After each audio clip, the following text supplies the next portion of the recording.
आज की इस वीडियो में हम class 10th science and technology के बहुत ही इम्पोर्टेंट टॉपिक्स को एज अ क्वेश्चन आंसर की फॉर्म में स्टडी करने वाले हैं। मतलब अभी स्टार्ट करते हैं वीडियो, बताती हूँ क्या कह रही हूँ। Hello everyone, my name is Sonia, I am from क्रोसर क्लासेस। तो ये मैंने चैप्टर वाइज कुछ इंपॉर्टेंट टॉपिक्स उठाए हैं जो क्वेश्चन की फॉर्म में कन्वर्ट किए, जिसको आप इजीली अच्छे से समझ पाएंगे। तो आपका चाहे इस टॉपिक में से एमसीक्यूज बने वो भी आप अटेम्प्ट कर पाएंगे, चाहे ऑब्जेक्टिव टाइप क्वेश्चन हो, चाहे 1 मार्क्स का, चाहे 2 मार्क्स का, चाहे 5 मार्क्स का। तो आंसर से आप आइडिया ले पाएंगे कि आपको कितना और कहाँ तक लिखना है, राइट। तो हम इस वीडियो को ज़्यादा लंबा नहीं खींचेंगे, स्टार्ट करते हैं वीडियो को। तो चैप्टर वाइज है तो आपको करना भी इजी हो जाएगा। कुछ मैं इंपॉर्टेंट क्वेश्चन साथ के साथ आपको और भी बताते रहूंगी। जैसे सबसे पहले बात करें कि आपका क्वेश्चंस क्या रहेगा। ये आपकी वीडियो आपको दिख रही होगी, इस तरह की आपको वीडियो मैंने बनाई हुई है। इसमें आपको कलर का भी ध्यान रखा गया कि अच्छा कलर दिखे। इस तरह से देखो, क्वेश्चन के आंसर आपको साथ साथ मिलेंगे, सभी क्वेश्चंस के आंसर आपको एक साथ यहाँ पे मिलेंगे। तो स्टार्ट करते हैं। सबसे पहले अगर मैं बात करूँ, सबसे पहला जो चैप्टर रहेगा आपका, सबसे पहला चैप्टर रहेगा अटोमिक स्ट्रक्चर, जिसके अंदर हमने क्या पढ़ना है, अटोमिक स्ट्रक्चर वाला लेसन 5 है आपका। अटोमिक स्ट्रक्चर रहेगा। क्या क्वेश्चन है, state the limitation of Rutherford model of atom. Rutherford model of atom की लिमिटेशन बतानी है। तो थोड़ा सा मैं आपको पीछे बैक जाके आपको रदरफोर्ड मॉडल ऑफ एटम बता दूं। जो रदरफोर्ड मॉडल ऑफ एटम था वो क्या कहता था कि इसने, रदरफोर्ड ने बेसिकली न्यूक्लियस की खोज की थी। न्यूक्लियस को खोजा था। कैसे खोजा था मैं आपको ज़्यादा डिटेल में नहीं जाऊंगी, सिर्फ मैं इतना बता देती हूँ कि रदरफोर्ड ने क्या किया था, गोल्ड फॉइल के साथ अल्फा स्केटरिंग पार्टिकल एक्सपेरिमेंट किया था। उन्होंने क्या ली थी, गोल्ड फॉयल ली थी, फिर उसके ऊपर क्या करवाया था, अल्फा पार्टिकल्स का बम्बार्डमेंट करवाई थी, जिसकी वजह से उनको न्यूक्लियस का पता चला था। तो ये आपको पता होगा ना, इस तरह से इन्होंने एटम के स्पेस पे जो गोल्ड फॉयल थे उस तरह का उनका उनकी क्या करवाई थी, बम्बार्डमेंट करवाई थी। तो मोस्ट ऑफ द पार्टिकल्स, मतलब बहुत सारे पार्टिकल्स आपके क्या चले गए, एटम से इधर उधर चले गए। मतलब कोई भी पार्टिकल बैक नहीं है, बल्कि जो पार्टिकल्स है इधर उधर फैल गए। मतलब कोई इधर चला गया, कोई इधर चला गया, कोई इधर चला गया। बहुत ही मतलब आप कह सकते हो लाखों में से एक पार्टिकल यहाँ पे सेंटर पे टकराया और वापस रिफ्लेक्ट बैक हो गया। मतलब जैसे सीधा गया, स्ट्रेट गया और वापस आ गया, राइट। तो इस केस में हमने यहाँ से हमें पता चला न्यूक्लियस के बारे में, क्योंकि उन्होंने पॉजिटिव पार्टिकल की बम्बार्डमेंट करवाई। पॉजिटिव पार्टिकल से पॉजिटिव पार्टिकल रिपल्शन हो गया। तो उनको लगा कुछ सेंटर में, यानी कि एटम का जो स्ट्रक्चर है वो खाली नहीं है, या फिर ऐसा नहीं है कि एटम के स्ट्रक्चर पे सारी जगह, जैसे थॉमसन ने बताया था कि पॉजिटिव नेगेटिव एलिमेंट एक वाटरमेलन की तरह है। जैसे वाटरमेलन में सीड्स होते हैं ब्लैक कलर के, और रेड कलर का जो पोर्शन होता है वो प्रोटॉन की तरह होता है। तो कहता है ऐसा तो नहीं है। ये तो मेरे को कंफर्म हो गया कि एटम का मोस्ट ऑफ द पार्ट तो खाली है। सिर्फ कोई सेंटर में एक पॉजिटिव एटम है, जिससे क्या हो रहा है कि आपका जो पॉजिटिव एटम टकराता है और वापस बैक आ रहा है, क्योंकि रिपल्शन हो गई, ऑब्वियस सी बात है। तो उसका नाम इन्होंने न्यूक्लियस रखा। न्यूक्लियस के अंदर आपको पता है क्या होते हैं, न्यूट्रॉन। पॉजिटिव चार्ज क्यों होता है न्यूक्लियस के ऊपर, क्योंकि न्यूक्लियस के अंदर न्यूट्रॉन होते हैं, प्रोटॉन होते हैं। अब मैं इस टॉपिक पे 5 मिनट इसलिए लगा रही हूँ क्योंकि आगे इससे कई क्वेश्चन बनने वाले हैं, वहां पे मैं आपको एक्सप्लेन नहीं करने वाली, ठीक है। तो न्यूट्रॉन के अंदर क्या होते हैं, आपका प्रोटॉन भी होते हैं और न्यूट्रॉन भी होते हैं। अब न्यूट्रॉन के ऊपर कौन सा चार्ज होता है, कोई भी चार्ज नहीं होता। ध्यान से सुनना, न्यूट्रॉन के ऊपर कोई भी चार्ज नहीं होता। और आपका जो प्रोटॉन होता है उसके ऊपर पॉजिटिव चार्ज होता है। क्लियर, प्रोटॉन के ऊपर पॉजिटिव चार्ज होता है। इसके सर्कल में जैसे ये प्लस चार्ज है, इसके सर्कल में आपके क्या करते हैं, इलेक्ट्रॉन्स रिवॉल्व करते हैं। ये शेल्स होती है आपकी, जैसे ये के शेल होगी, ये एम शेल होगी, ये एन शेल होगी, एंड एल शेल होगी, इस तरह से। और इसके सर्कल में इलेक्ट्रॉन्स रिवॉल्व करते हैं। जैसे ये फर्स्ट शेल, इसमें मैक्सिमम 2 इलेक्ट्रॉन आ सकते हैं, सेकंड शेल में मैक्सिमम 8 इलेक्ट्रॉन आ सकते हैं। उसके बाद हम इसमें भी 8 आ सकते हैं। वैसे आप 18 18 ऐसे करके फिल करते हो, ठीक है। अब इसके अंदर इसके शेल्स का नाम रखा गया है कि एलएमएन। अब यहाँ पे मान लीजिए आपका ये जो न्यूक्लियस है उसके अंदर क्या होगा, प्रोटॉन होंगे और न्यूट्रॉन होंगे। प्रोटॉन के ऊपर पॉजिटिव चार्ज होता है, न्यूट्रॉन के ऊपर कोई भी चार्ज नहीं होता, चार्ज जीरो होता है, मतलब कोई चार्ज नहीं होता। इसके अराउंड जो इलेक्ट्रॉन रिवॉल्व करते हैं उसके ऊपर चार्ज कौन सा होता है, आपका नेगेटिव चार्ज होता है। क्लियर, इतना समझ में आया, हो गया सारा बेसिक क्लियर हो गया, ठीक है। तो इसी से जुड़े क्वेश्चंस के बारे में पढ़ेंगे। तो ये था उनका कुछ एक्सपेरिमेंट जो रदरफोर्ड ने किया था। अब इसकी लिमिटेशन की बात करें, देखो रदरफोर्ड ने ये तो बताया कि जो न्यूक्लियस है, ये जो हमारा न्यूक्लियस है, ये जो हमारा न्यूक्लियस है उसके अराउंड क्या करते हैं, आपके इलेक्ट्रॉन्स रिवॉल्व करते हैं। ठीक है, बताया उन्होंने, बिल्कुल सही बात बताई है कि न्यूक्लियस के अराउंड हमारे इलेक्ट्रॉन रिवॉल्व करते हैं। अब प्रॉब्लम कहाँ हुई, प्रॉब्लम यहाँ पे हुई। अब उन्होंने ये नहीं बताया कि ठीक है ये इलेक्ट्रॉन है, ये न्यूक्लियस के अराउंड रिवॉल्व कर रहा है, तो अगर ये इलेक्ट्रॉन एनर्जी अपनी लूज करता रहेगा तो किसी कोई टाइम ऐसा आएगा, और अट्रैक्टिव फोर्स भी लग रही है, तो कोई टाइम ऐसा आएगा कि जो इलेक्ट्रॉन है वो इसी के अंदर आके गिर जाएगा। तो ऐसे केस में हमें क्या करना रहेगा, फिर तो फिर एटम ही खत्म हो गया, स्ट्रक्चर ही एटम का खत्म हो गया। क्या फायदा हुआ फिर स्ट्रक्चर को पढ़ने का, बट ऐसा नहीं हुआ, ऐसा नहीं हुआ। इसको बाद में किसने एक्सप्लेन किया, बाद में बोहर ने एक्सप्लेन किया इसको। वो बोहर मॉडल ऑफ एटम के बारे में आप थोड़ा सा पढ़ के जाना। मतलब बोहर मॉडल ऑफ एटम क्या था, बहुत इंपॉर्टेंट है। रदरफोर्ड मॉडल ऑफ एटम पढ़ना है, थॉमसन मॉडल ऑफ एटम पढ़ना है, और रदरफोर्ड की लिमिटेशन भी पढ़नी है, जो कि मैं अभी पढ़ा रही हूँ, और मॉडल ऑफ एटम मैंने आपको बता दिया। तो पहले तो ये रदरफोर्ड क्या कहता था, इलेक्ट्रॉन रिवॉल्व करते हैं न्यूक्लियस के अराउंड, जो मैंने आपको बताया, जैसे कि आपके प्लैनेट रिवॉल्व करते हैं सन के अराउंड, ठीक है। लिमिटेशन क्या थी according to this model, revolving electron should continuous lose energy, ठीक है, उसने कहा था कि कंटिन्यूस एनर्जी लूज करेंगे। तो अगर कंटिन्यूस एनर्जी लूज करेंगे तो ये क्या करेंगे, न्यूक्लियस के अंदर गिर जाएंगे। ऑब्वियस सी बात है कि पॉजिटिव चार्ज है, अब एनर्जी लूज करे तो इलेक्ट्रॉन यहाँ पे आके गिर जाएगा। हालांकि ये बात बहुत अलग है कि बाद में इनकी एनर्जीज के बारे में बहुत कुछ बताया गया, जो कि बोहर ने बताया और भी बहुत साइंटिस्ट ने बताया, पर हम एक बार उसको नहीं बता रहे, हम ये बता रहे कि रदरफोर्ड की क्या लिमिटेशन थी। This would make the atom unstable, कहता है इससे तो जो अगर इलेक्ट्रॉन उसके अंदर गिर जाएगा तो एटम अनस्टेबल हो जाएगा, अनस्टेबल हो जाएगा तो स्ट्रक्चर डिस्ट्रॉय हो जाएगा, जो कि ऐसा था नहीं। तो ये इसकी क्या थी, सारी लिमिटेशन थी, कि इस तरह से इसने ये एक्सप्लेन नहीं कर पाया। अब ये कहता कि अगर ऑब्वियस सी बात है, एक शेल में तो इलेक्ट्रॉन होंगे नहीं, एक ऑर्बिटल में तो इलेक्ट्रॉन होगी नहीं, अगर डिफरेंट डिफरेंट ऑर्बिटल्स में इलेक्ट्रॉन है तो उनकी एनर्जी लेवल डिफरेंट कैसे होगी, ये सब चीजें रदरफोर्ड नहीं बता पाए, जिसको आगे बोहर और साइंटिस्ट ने स्टडी किया, ठीक है। तो ये इसकी कुछ लिमिटेशन थी जो आपको अच्छे से पढ़नी है। नेक्स्ट क्वेश्चन पे आप फटाफट करेंगे, क्योंकि मैंने आपको ये बता दिया थोड़ा इंपॉर्टेंट, इसमें काफी चीजें मैंने कवर कर दी। अब आपके जल्दी जल्दी हम क्वेश्चंस करने वाले हैं। Next, right the electronic configuration of Mg Cl and Mg Na और Cl। Mg क्या होता है, मैग्नीशियम, इसका एटॉमिक नंबर कितना, 12। तो इलेक्ट्रॉनिक कन्फिगरेशन क्या हो जाएगी, देखो सिंपल सी इलेक्ट्रॉनिक कन्फिगरेशन है, एटॉमिक नंबर 12। तो इलेक्ट्रॉनिक कन्फिगरेशन कैसे लिखते हो, 2 8 8 18 ऐसे करके लिखते हो ना। तो अब ऑब्वियस सी बात है, इसकी इलेक्ट्रॉनिक कन्फिगरेशन, इसका एटॉमिक नंबर कितना, 12, तो इसकी इलेक्ट्रॉनिक कन्फिगरेशन कितनी हो जाएगी, 2। फर्स्ट शेल में 2, मैक्सिमम नेक्स्ट सेकंड शेल में कितने इलेक्ट्रॉन आ सकते हैं, 8। तो और नेक्स्ट शेल में कितने आएंगे, कितने बचे, 10 तो होगी, 2, तो कितने बच गए, 2। तो ये इलेक्ट्रॉनिक कन्फिगरेशन होगी। अब मैं यहाँ पे एक चीज और बताती हूँ ताकि आगे आपको हेल्प हो जाए पढ़ने में।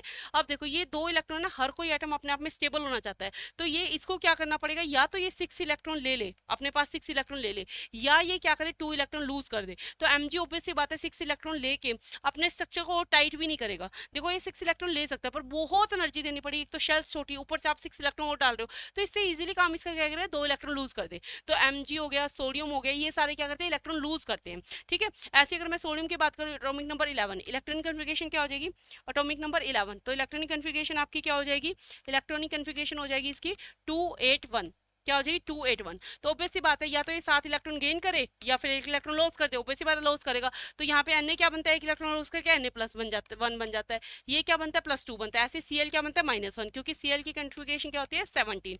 तो इसकी इलेक्ट्रॉनिक कन्फिगरेशन क्या हो जाएगी, 287। अब इस केस में भी क्या है, या तो ये 1 इलेक्ट्रॉन गेन कर ले या 7 लूज कर दे। तो ऑब्वियस सी बात है, मैम आप भी बोलोगे कि मैम ऑब्वियस सी बात है गेन करेगा, हाँ बिल्कुल गेन करेगा भाई, गेन करेगा तो माइनस का साइन आएगा, तो -1 हो जाएगा। क्लियर, तो इससे काफी क्वेश्चन आगे वाले क्लियर हो जाएंगे, ताकि हम वीडियो को स्पीड पे कर पाए। अब जो इलेक्ट्रॉन बिल्कुल लूज कर देता है, छोड़ देता है, क्या मैग्नीशियम ने 2 इलेक्ट्रॉन छोड़े या अपने पास रखे, ये शेयर किए, नहीं छोड़ दिए, बिल्कुल दे दिए किसी को। तो जब कोई इलेक्ट्रॉन दे देता है किसी को, तो जब कंप्लीटली ट्रांसफर ऑफ इलेक्ट्रॉन से जो बॉन्ड बनता है ना, उसको हम बोलते हैं आयनिक बॉन्ड, ठीक है। आयनिक बॉन्ड मतलब इसने अपने क्या किया, जैसे अगर मैं NaCl की बात करूं, देखो यहाँ पे आप Na भी देख रहे हो, Cl भी देख रहे हो, Na के ऊपर +1 चार्ज है, क्योंकि इसकी इलेक्ट्रॉन कन्फिगरेशन क्या थी, 281। क्या इलेक्ट्रॉन कन्फिगरेशन थी, 281। तो इसने क्या किया, Na ने अपना 1 इलेक्ट्रॉन छोड़ा होगा, ऑब्वियस सी बात है Na ने अपना 1 इलेक्ट्रॉन छोड़ा होगा। अब Na ने 1 इलेक्ट्रॉन छोड़ा तो किसने लिया, Cl ने ले लिया। जैसे देखो Na के पास था 281, इसको 1 इलेक्ट्रॉन अपना क्या करना था, लूज करना था। अब क्लोरीन की बात करूं, एटॉमिक 17, इसका क्या होता है, 11 होता है एटॉमिक नंबर, तो इसका क्या होता है 287। तो इसको 1 इलेक्ट्रॉन की नीड थी, तो इसने इलेक्ट्रॉन ले लिया, है ना। तो यहाँ पे क्या गया -1, यहाँ पे क्या गया +1, पहले तो चार्ज क्लियर होगी। अब क्योंकि Na ने अपना 1 इलेक्ट्रॉन पूरा कंप्लीटली किसी को दे दिया, तो उसके ऊपर क्या गया +1 चार्ज, इसने कंप्लीटली ले लिया तो इसके ऊपर क्या गया -1 चार्ज। अब इन दोनों से क्या किया, बेसिकली आयनिक बॉन्ड बनाया। आयनिक बॉन्ड मतलब होता है कि इलेक्ट्रॉन को कंप्लीटली एक दूसरे को दे देना, उसको क्या कहते हैं, आयनिक बॉन्ड। तो यहाँ पे इसका कौन सा बॉन्ड बन गया, आयनिक बॉन्ड। अगर ये शेयरिंग कर लेते हैं, जैसे कार्बन कार्बन के केस में होता है, कार्बन का एटॉमिक नंबर कितना होता है, 6, तो इलेक्ट्रॉनिक कन्फिगरेशन क्या होगी, 2 4, यानी कि इसको या तो ये, इसके पास दोनों केस है, या तो ये 4 इलेक्ट्रॉन छोड़ दे, लूज कर दे, या 4 इलेक्ट्रॉन गेन कर ले। तो ऑब्वियस सी बात है, ये गेन करता है। आप कार्बन कंपाउंड में देखोगे बहुत बड़े बड़े कार्बन आपस में जुड़ जाते हैं, तो इस कार्बन के पास भी सेम ही केस हो गया, कैसे, 2 और 4, तो ये भी या तो 4 लूज करे या गेन करे। अब ये कहता है कि भाई दोनों हम मिल जाते हैं, हम दोनों क्या करते हैं, मिल जाते हैं, हम दोनों शेयरिंग से बॉन्ड बना लेते हैं, भी तू भी 4 इलेक्ट्रॉन तू भी रख ले, मैं भी रख लेता हूँ, तो दोनों शेयर कर लेते हैं अपने इलेक्ट्रॉन।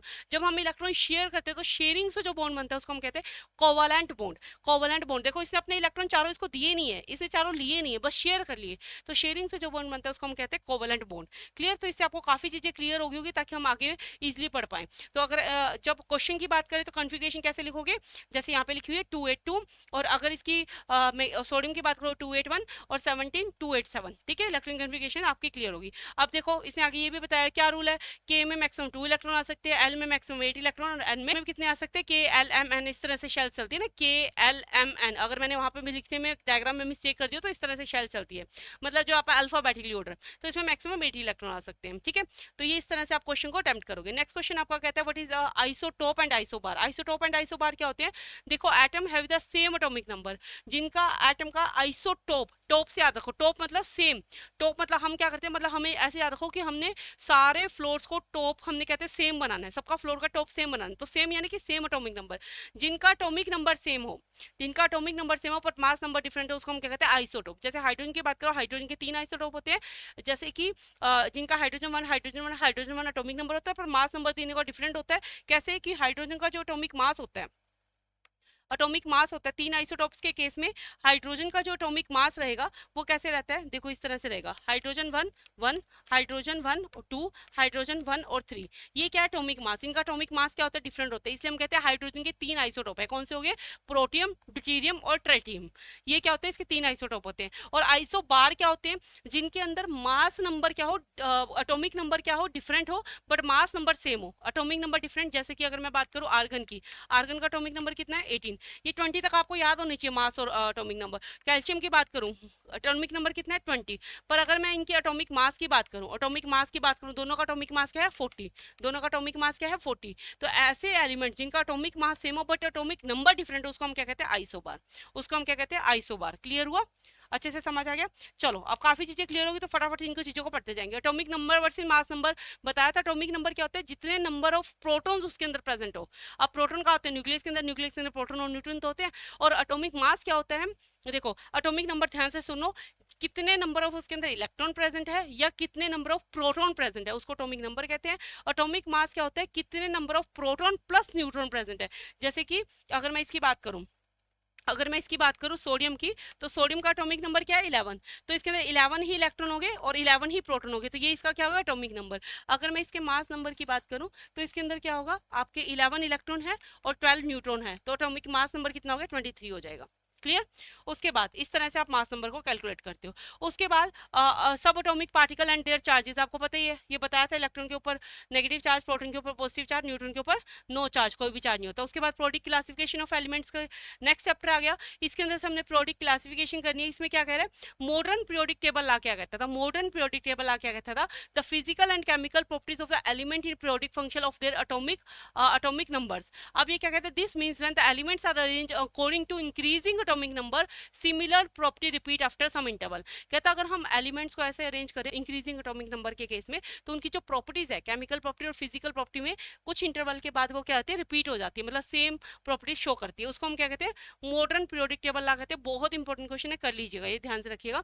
अब ये कह रहे हैं कि why do element in the same group show similar property. पहले मैं आपको बता देती हूँ कि ग्रुप और पीरियड में क्या डिफरेंस होता है, क्योंकि हायर क्लासेस में तो आपके लिए चीजें बेसिक हो जाएगी बट अभी लोअर क्लासेस में नहीं होगी। अगर आपके एलिमेंट इस तरह से रेंज है, इस तरह से रेंज है, तो इसको हम कहते हैं ग्रुप, यानी कि first element, second, third, fourth, 5 sorry 6, ये मतलब ये इस तरह से, इससे डाउनवर्ड में रेंज है, इसको हम कहते हैं ग्रुप। तो ये कितने ग्रुप है हमारे 18 ग्रुप है। अगर हम इस तरह से बात करें, इस तरह से बात करें, इस तरह से बात करें, मतलब हॉरिजॉन्टल डायरेक्शन में, तो इसको हम कहते हैं पीरियड्स। कितने पीरियड्स है हमारे पास 7, जैसे first period, second period, third period, ऐसे कितनी लंबी लाइनें हमारे पास 7 पीरियोडिक टेबल आप उसके अंदर से देख सकते हो। जैसे यहाँ पे इनके मेटल्स रखे हुए हैं, बीच में मेटलॉइड्स रखे हुए हैं और वहां पे नॉन मेटल रखे हुए हैं, तो इस तरह से आपका ये पीरियोडिक टेबल बनता है। तो इसने पूछा हमारे से कि एक ही ग्रुप की अगर मैं बात करूं, पहले ग्रुप की या किसी भी ग्रुप की बात कर लूं, तो उसके अंदर जो इसने क्या बात किया, why do element same group है शो द सिमिलर प्रॉपर्टी।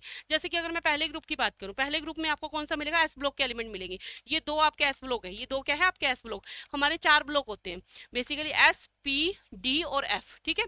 तो हमारे एस ब्लॉक की अगर मैं बात करूं तो यहाँ पे हमें कौन सा मिल जाता है, हाइड्रोजन वाला ग्रुप है। हाइड्रोजन का तो खैर अलग ही रखा हुआ है, वहाँ पे लिथियम, सोडियम, पोटाशियम, रुबीडियम, ये मिल जाता है। अब ये कहता है कि इनकी प्रॉपर्टी सिमिलर क्यों होती है, क्योंकि अगर आप इनके एटॉमिक नंबर देखोगे ना, इनके एटॉमिक नंबर देखोगे तो इनका बेसिकली हर शेल में, आप इसकी इलेक्ट्रॉन कन्फिगरेशन, अब आपका काम आप लिखिए, हर शेल में, बैलेंस शेल में कितने इलेक्ट्रॉन होते हैं, एक इलेक्ट्रॉन होते हैं। इसलिए क्या करते हैं, केमिकल प्रॉपर्टी और फिजिकल प्रॉपर्टी सेम शो करते हैं, ठीक है।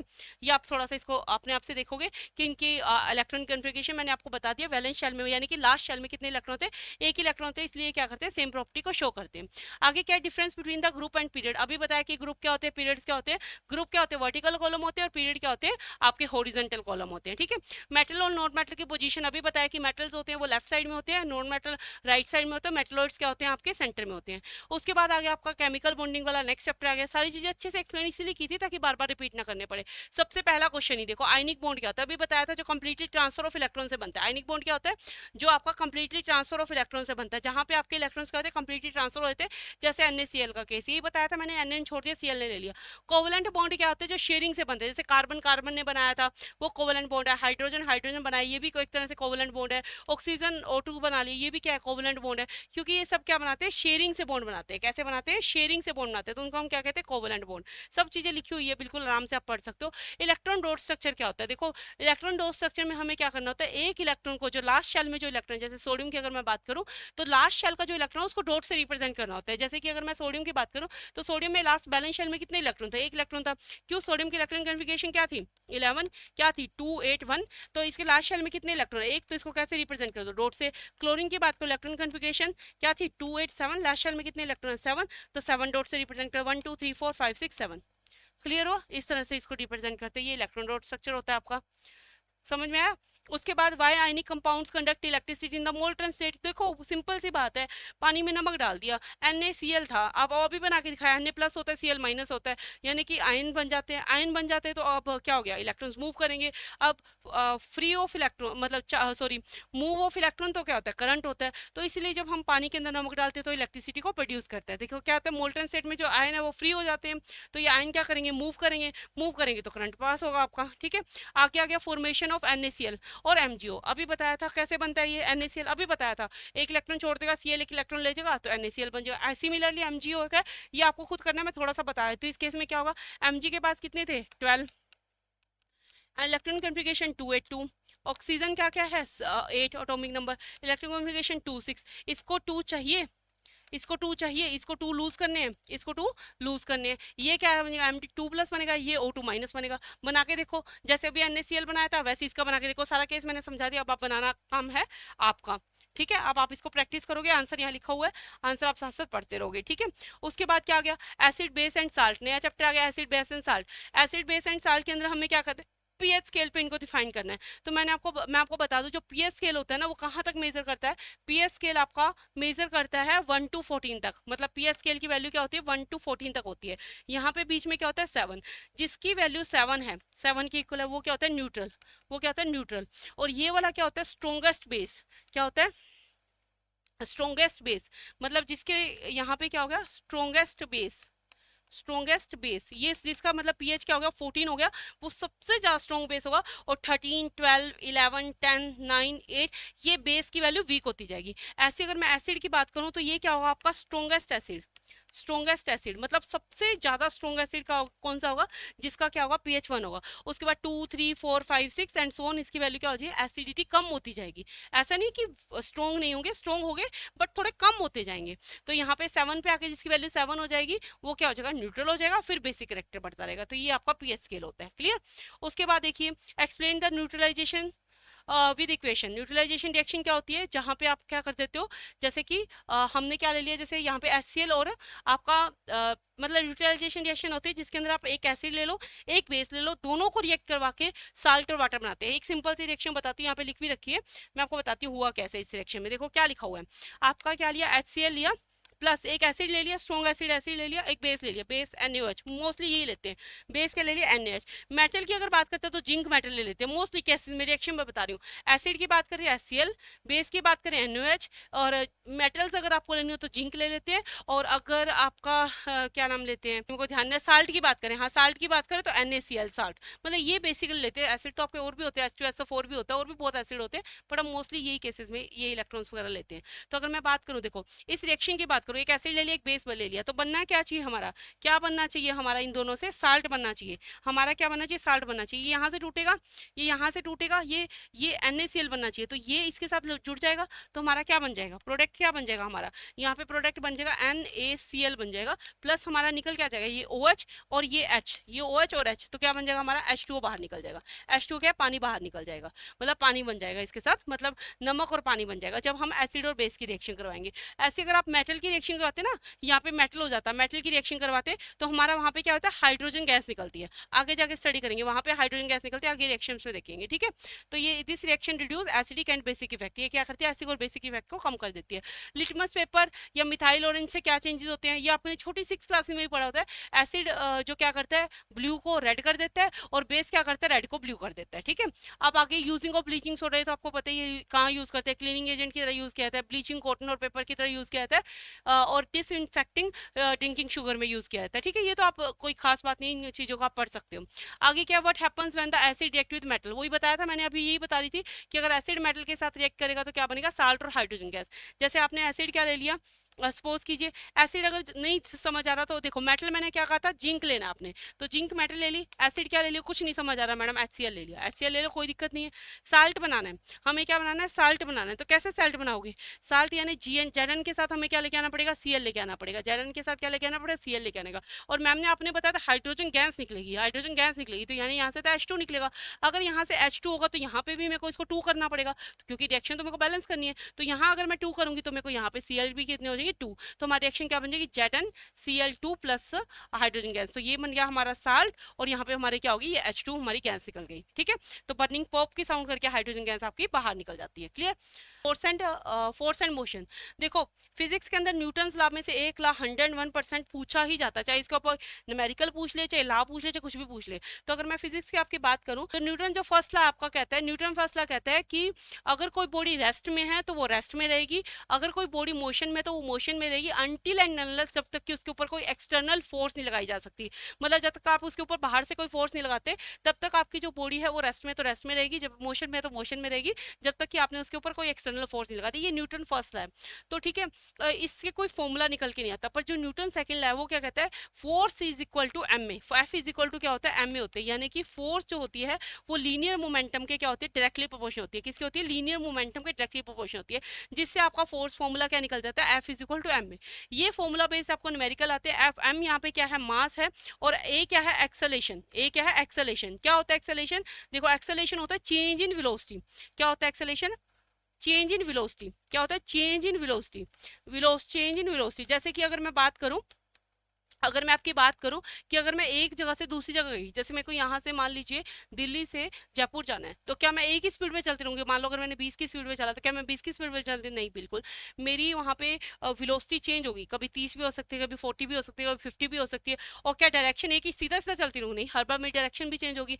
तो इसीलिए तो पहली बात तो मैं आपको बता दूं कि पहले तो हम वेलोसिटी को समझते हैं। वेलोसिटी क्या होता है हमारा, कि चेंज इन डिस्प्लेसमेंट, की मतलब मैं जो डिस्टेंस ट्रेवल कर रही हूँ उसमें बार बार चेंज हो रहा है, तो यहाँ पे हम डिस्प्लेसमेंट वर्ड यूज करेंगे, change in displacement with respect to time, तो ये होगा वेलोसिटी। अब वेलोसिटी में जो चेंज हो रहा है टाइम के साथ, यानी कि मेरी जो स्पीड बढ़ रही है, कभी 20 30 40 50 60 ये हो रही है, इसको हम क्या देते हैं, हम वेलोसिटी, इसको हम क्या कहेंगे, वेलोसिटी। तो जो वेलोसिटी के अंदर चेंज होता है उस टर्म को हम क्या कहते हैं, एक्सेलेरेशन। क्लियर हुआ, 3 चीजें मैंने बताई। देखो एक होता है डिस्टेंस, ठीक है, एक होता है डिस्प्लेसमेंट, एक होता है डिस्प्लेसमेंट। क्या फर्क होता है दोनों में, क्या फर्क होता है दोनों में, देखो डिस्टेंस होता है कि कोई भी आपने बस सिर्फ पाथ फॉलो किया, ये डिस्टेंस है। मान लो मैंने 2 किलोमीटर चली, ये मेरा डिस्टेंस है, कोई डायरेक्शन नहीं है। डिस्प्लेसमेंट क्या होता है, आपका इनिशियल पोजीशन फिक्स है, फाइनल पोजीशन फिक्स है। मतलब आप स्कूल से, आप कॉलेज से घर गए, घर से आप वापस से कॉलेज जा रहे हैं, राइट, तो आपकी एक पोजीशन फिक्स होगी, मतलब एक जगह फिक्स है, आपका एक रास्ता फिक्स है, आपकी एक डायरेक्शन फिक्स है, उसको हम डिस्प्लेसमेंट कहते हैं, ठीक है। तो ये क्या होती है, वेक्टर क्वांटिटी, क्योंकि आपका इसमें मैग्नीट्यूड भी है, डायरेक्शन भी है। और डिस्टेंस क्या है, स्केलर क्वांटिटी, क्योंकि इसमें मैग्नीट्यूड तो है, मैंने बता तो दिया, मैंने 2 किलोमीटर ट्रैवल किया, पर कौन सी डायरेक्शन में, आई डोंट नो। मतलब कोई भी डायरेक्शन, ये कोई डायरेक्शन है, लो ये कोई डायरेक्शन है, नहीं डायरेक्शन है, तो इसको हम क्या कहते हैं, स्केलर क्वांटिटी, जिसके अंदर हम डायरेक्शन नहीं बता सकते, डायरेक्शन मिसिंग होती है, ठीक है।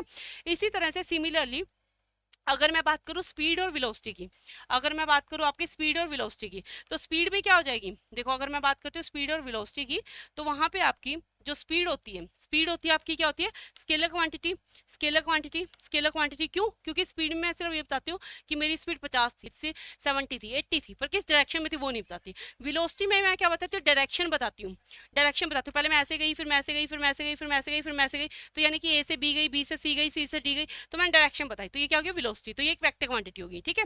अब वेलोसिटी क्या होती है, डिस्प्लेसमेंट बाय में टाइम, स्पीड क्या होती है, डिस्टेंस बाय में टाइम। डिफरेंस समझ रहे हो ना, क्या डिफरेंस है दोनों से सेम ही, बस यहाँ डिस्टेंस आ गया, यहाँ पे डिस्टेंस आ गया, वहां पे क्या आ गया, डिस्प्लेसमेंट आ गया, दोनों में यही डिफरेंस है, ठीक है।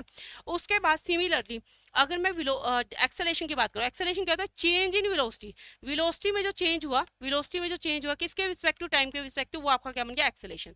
अब आप कहोगे मैम इतना क्यों बता रहे हो, क्योंकि ये सारी चीजें आगे जाके ना यूज होने वाली है, तब मैं वहां पे इतना क्लियरली आपको एक्सप्लेन नहीं करूंगी, ये चेंज एक्सप्लेन कर देती हूँ।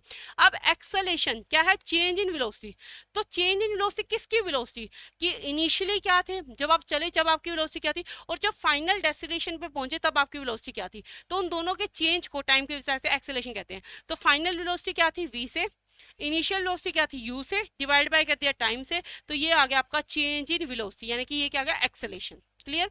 अब न्यूटन के सेकंड लॉ पे वापस आते हैं। न्यूटन का सेकंड लॉ क्या कहता है, F जो होता है वो प्रोडक्ट होता है मास इनटू में एक्सेलेरेशन का, मास इनटू में एक्सेलेरेशन, एक्सेलेरेशन ये रहा आपका, ठीक है।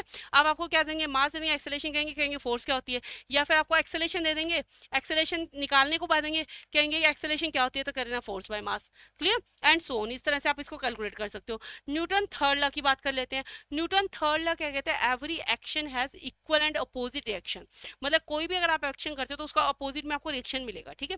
जैसे कि अगर आपने वॉल को पुश किया, सबसे इजी एग्जांपल लेते हैं, अगर आपने किसी को थप्पड़ मारा तो सामने वाला अपने थप्पड़ तो मारेगा नहीं, आपके थप्पड़ मारेगा, और कितनी फोर्स से मारेगा, जितनी फोर्स से आपने मारा है, तो मतलब आपने एक्शन किया तो आपको बदले में क्या मिल गया, रिएक्शन मिल गया, और कैसा मिला, आपके ऊपर ही किया ना उसने रिएक्शन, मतलब अपोजिट डायरेक्शन में किया, मतलब इस एक्शन का रिएक्शन हो अपोजिट डायरेक्शन के अंदर। क्लियर। जैसे कि फॉर एग्जाम्पल आप स्विमिंग करते हो, पानी को पीछे धकेलते हो, खुद आगे जाते हो, मतलब आपने एक्शन क्या किया, आगे चले गए, पानी को पीछे धकेल दिया। बोट से जंप कर रहे हो तो भी इस केस में भी आप ऐसे करते हो कि बोट पीछे चली जाती है, आप खुद आगे चले जाते हो। कंजर्वेशन ऑफ लीनियर मोमेंटम का एग्जांपल है, चल फिर भी बताती हूँ। वेलोसिटी, जैसे आप गन को फायर करते हो, ये गन है, इससे आपने बुलेट फायर किया, बुलेट आगे चलेगी, गन पीछे चला गया, ये सारे किसके, third example, third law of example के, थर्ड लॉ ऑफ मोशन के एग्जांपल है। तो ये आपके 3 लॉ थे, दोनों तीनों आपको अच्छे से स्टडी करने हैं, ठीक है।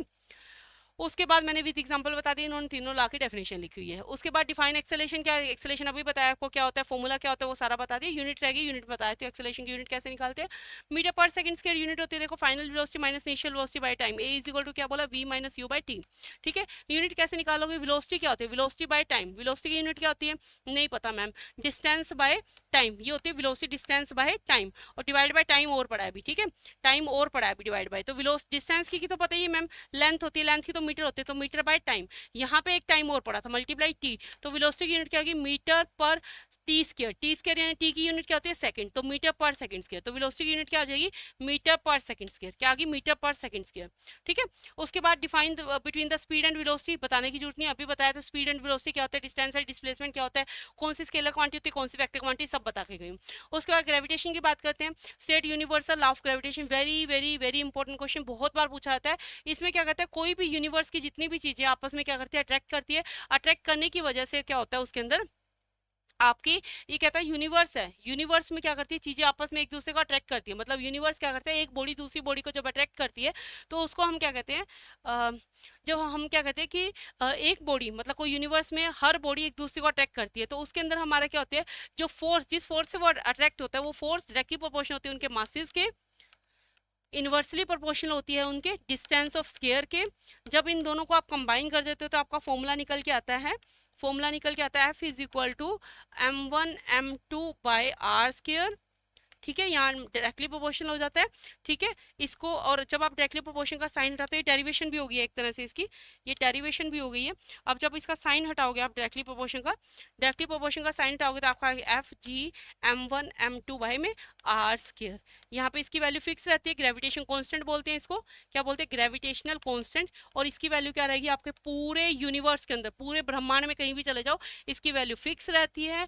और ये जो फॉर्मूला मैंने आपको बताया है, ये जो फॉर्मूला बताया, इस पे आपके न्यूमेरिकल्स आते हैं, न्यूमेरिकल्स अच्छे से पढ़ लीजिएगा, कुछ भी नहीं करना है आपको। कभी आर निकालने को दे देंगे, कभी m1 निकालने को दे देंगे, ये निकालने को दे नहीं सकते क्योंकि ये क्या है, कांस्टेंट। इसकी वैल्यू कितनी होती है, 6.67 समथिंग होती है, तो ये वैल्यू कांस्टेंट रहेगी। इस पे न्यूमेरिकल आते हैं, ध्यान से इसको पढ़ के जाना।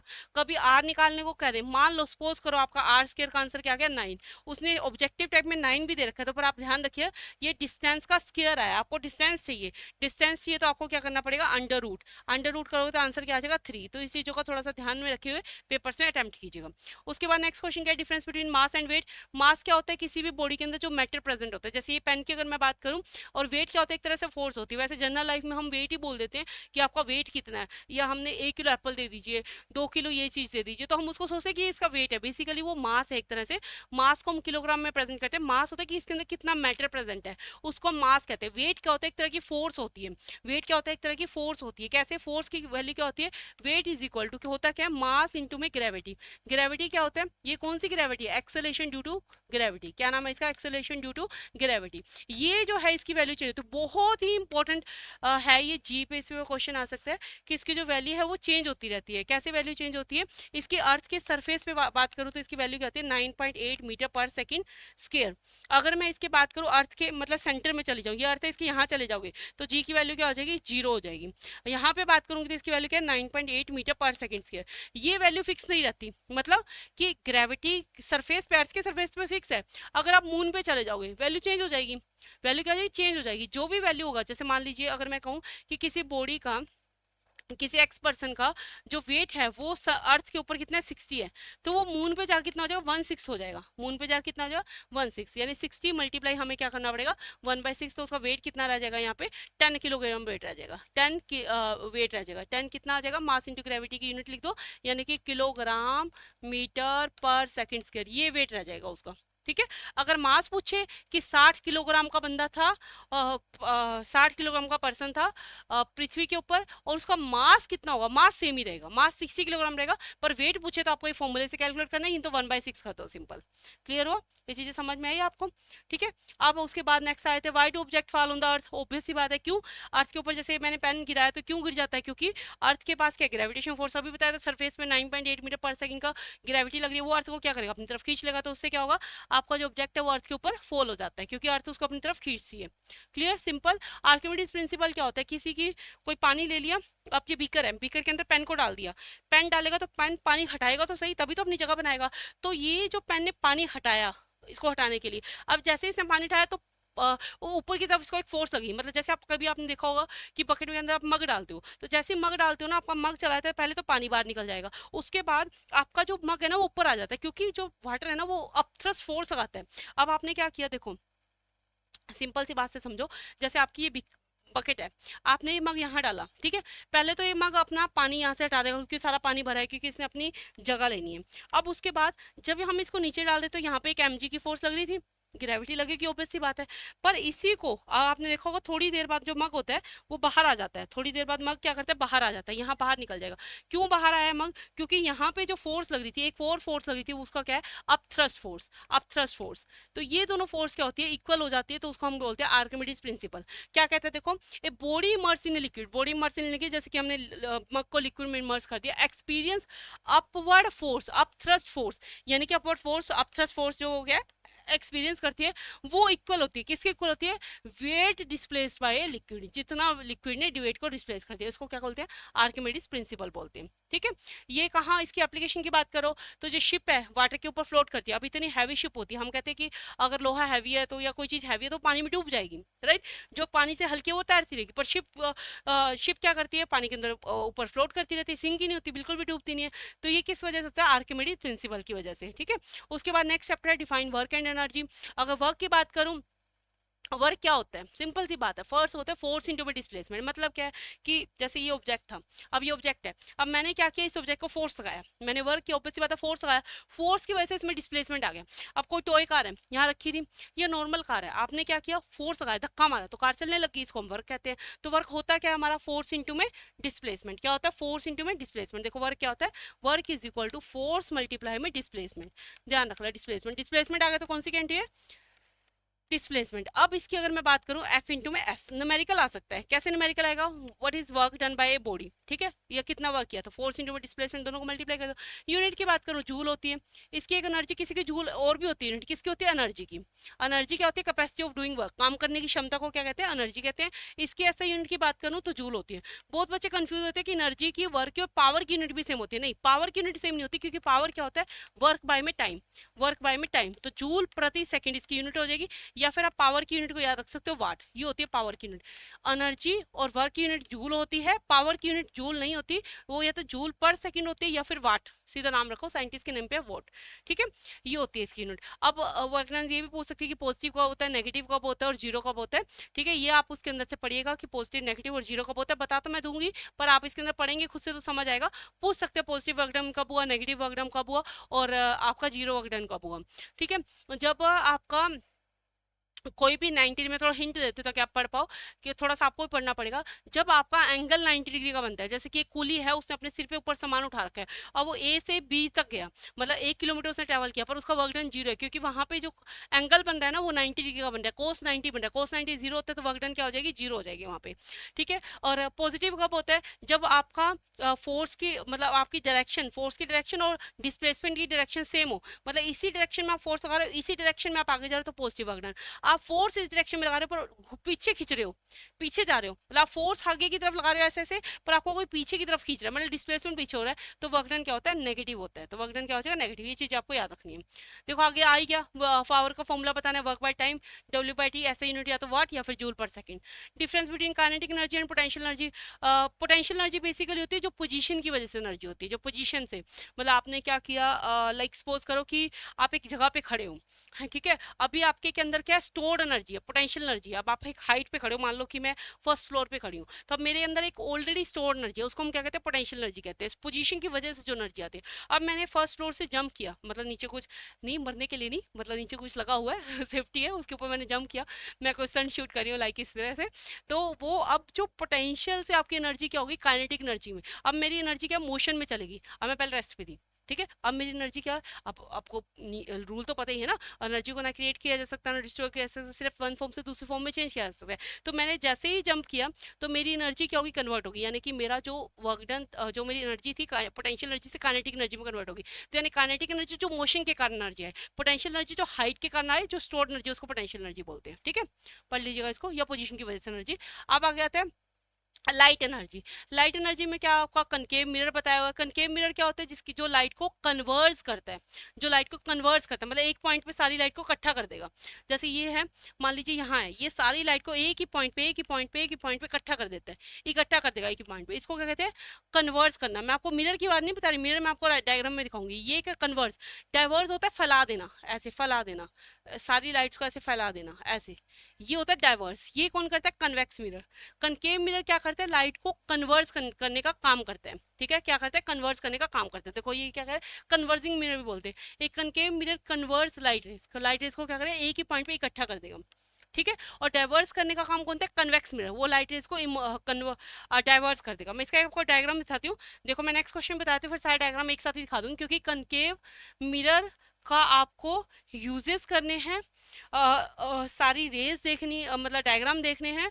कन्वेक्स मिरर के आपको यूजेस करने हैं, और कन्वेक्स मिरर के आपको सारे रे डायग्राम देखने हैं। तो मैं आपको पहले आगे बताती हूँ, देखो यूज ऑफ कन्वेक्स मिरर आ गया, तो ये दोनों का मैं आपको डायग्राम बनाती हूँ। एक सेकंड, क्वेश्चन की बात करते हैं आपके कनकेव मिरर की, मैं यहाँ पे आपको कनकेव मिरर, कन्वेक्स मिरर, उसके यूजेस, उनकी डायग्राम सब बता देती हूँ, क्योंकि 99% चांस है यहाँ से आपको कोई ना कोई क्वेश्चन तो जरूरी बन जाएगा, चाहे वो कनकेव मिरर के यूजेस हो, कन्वेक्स मिरर के यूजेस हो, या फिर आपसे इमेज फॉर्मेशन का पूछ ले कि मैंने ऑब्जेक्ट को यहाँ एक्स जगह पे रखा है, बताइए इमेज कहाँ बनेगी, इस तरह से मैं आपको सारा बता देती हूँ, ज़्यादा डिटेल में बहुत लंबा नहीं करेंगे, मैं थोड़ा थोड़ा आइडिया देती हूँ ताकि आप इनको पढ़ पाओ। पीडीएफ के आप स्क्रीनशॉट ले लेना।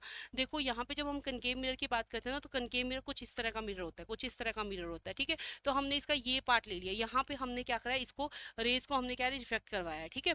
अब हमने रेज को यहाँ पे डाला है, जैसे ये हमारी बीच में सेंटर वाली क्या होती है, प्रिंसिपल एक्सिस होती है। क्या होती है, प्रिंसिपल एक्सिस। यहाँ पे हमारा फोकस होता है, यहाँ पे हमारा सेंटर ऑफ कर्वेचर होता है। अब हम क्या करते हैं, लाइट रेज को इंसिडेंट करवाते हैं अलग अलग जगह से। जैसे मान लीजिए कि मेरा ऑब्जेक्ट इनफाइनाइट पे पड़ा है, इनफाइनाइट पे पड़ा है तो ऑब्वियस सी बात है मेरे को ऑब्जेक्ट तो दिखेगा नहीं मेरा कहाँ पे। मैंने मान लिया कोई दूर इनफाइनाइट में मेरा ऑब्जेक्ट पड़ा था। अब हमने क्या करना है, रे इसके ऊपर फॉल कराई। फर्स्ट रे आई, फर्स्ट रे ये नहीं है, ये वाला फर्स्ट रे आई, यहाँ से हमारा क्या हुआ, ऑब्जेक्ट से यहाँ से फॉल करी, कहाँ से चली गई, फोकस में से पास होगी।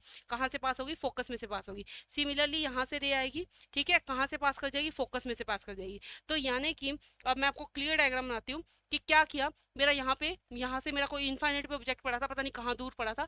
फर्स्ट रे आई, फोकस में से पास करी, सेकंड रे आई, फोकस में से पास करी। ये आपका प्रिंसिपल एक्सिस है, ये वाला क्या है, प्रिंसिपल एक्सिस। इमेज ऑब्जेक्ट कहाँ बन गया, फोकस में बन गया। तो माइंड में क्या रखना है, माइंड में क्या याद रखना है आपको, माइंड में ये याद रखना है जब भी आपका ऑब्जेक्ट इनफाइनाइट पे पड़ा हो, जब भी आपका क्या ऑब्जेक्ट इनफाइनाइट पे पड़ा हो, तो आपकी इमेज क्या बनेगी, फोकस पे बनेगी। क्या ये इमेज आपको दिख रही है, बिल्कुल दिख रही है। क्या इमेज बहुत बड़ी बनी है, नहीं बनी है, बिल्कुल मैम पॉइंट साइज की बनी, क्योंकि दोनों इमेज यहाँ बनी, ये पॉइंट बन गया। तो आपकी इमेज क्या बनी, रियल बनी है, क्योंकि हमें दिख रही है इमेज, ठीक है। हमने ऐसे नहीं कहा कि हाँ कोई दूर से आते हुए मिल रही होगी, शायद हम इमेजेस को मिलाते। जैसे फॉर एग्जाम्पल अगर मैं यहाँ दिखाती कि ये रे यहाँ कुछ बन रही है, ये यहाँ बन रही है, यहाँ पे मीट होगी, तो मैं ऐसी इमेजेस को वर्चुअल इमेज बोलती हूँ। क्या बोलती हूँ, ऐसी इमेजेस को वर्चुअल इमेज। पर यहाँ पे तो कोई ऐसी वर्चुअल इमेज बनी नहीं, तो रियल इमेज बनी है, तो इसको हम क्या बोलेंगे, रियल इमेज बोलेंगे। और कैसी बनी है, पॉइंट साइज इमेज बनी है। और आपकी कैसी बनी है, रियल और इन्वर्टेड इमेज बनी है, ठीक है। और पॉइंट साइज इमेज बनी है कहाँ पे बनी, एफ पे। तो आपको बेसिकली पूछा क्या जाएगा, मान लीजिए कनकेव लेंस के केस में आपका जो ऑब्जेक्ट है वो आपने फोकस पे रखा है, तो इसकी इमेज कहाँ पे बनेगी, इसकी इमेज फोकस पे बनेगी, रियल बनेगी, इन्वर्टेड बनेगी और पॉइंट साइज बनेगी, ठीक है। उसके बाद अगर आपका ऑब्जेक्ट सी के ऊपर रखा है, मैंने बताया था ना ये फोकस है, इसके पीछे यहाँ पे क्या होता है, सेंटर ऑफ कर्वेचर। अगर आपका ऑब्जेक्ट क्या है, सेंटर ऑफ कर्वेचर यहाँ पे रखा है, सेंटर ऑफ कर्वेचर पे, तो इमेज कैसे बनती है, जैसे इसने फर्स्ट रो को फोल्ड करवाया, फर्स्ट रो कहाँ गई, फोकस के पीछे से पास कर गई, फोकस में से नहीं पास करी, फोकस के पीछे से पास कर गई, ठीक है। नहीं ये गलत बना हुआ है, फोकस में से पास करती है। जब कोई भी ये रूल्स होते हैं, ये रूल्स आपको पढ़ने पड़ेंगे, जब भी हम प्रिंसिपल एक्सिस के पैरेलल में किसी रे को डालते हैं ना, प्रिंसिपल एक्सिस के रे जो पैरेलल में होते हैं वो हमेशा फोकस में से पास करते हैं। थोड़ा डायग्राम बनाने में गलती होगी, जब हमने प्रिंसिपल एक्सिस के पैरेलल में पास किया तो जो आपकी जो इमेज है वो फोकस में से पास करेगी। यहाँ पे क्या करेगी, फोकस में से पास करेगी, ठीक है। तो इसकी जो इमेज बनेगी, अब यहाँ पे ये सही नहीं बना, इमेज यहाँ बनेगी, इसकी एक और रे दिखानी चाहिए थी। इमेज इसकी यहाँ बनेगी, यहाँ पे इसकी इमेज कहाँ बनेगी,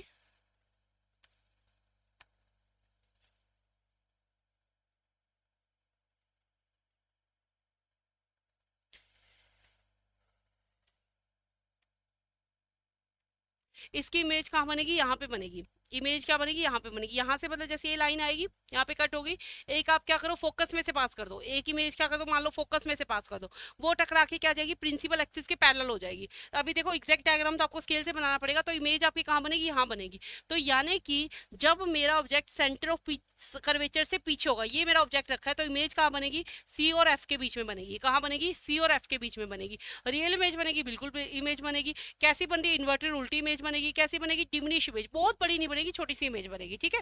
इस तरह से इमेजेस बनाएंगे हम। तो मैं सीधा आपको आ जाती हूँ, अगर हमने एग्जैक्टली सी पे रख दिया, अगर ऑब्जेक्ट हमने एग्जैक्टली सी पे रख दिया, तो इमेज कहाँ बन जाएगी, सी पे बन जाएगी। जब आप रूल्स पढ़ोगे ना तो आपको पता चल जाएगी रे कैसे पास करवानी है हमने, ठीक है। जैसे एक प्रिंसिपल एक्सिस के पैरेलल करवा दो, फोकस में से पास करा दो, एक प्रिंसिपल फोकस में से पास कराओगे, प्रिंसिपल एक्सिस के पैरेलल करवा दो।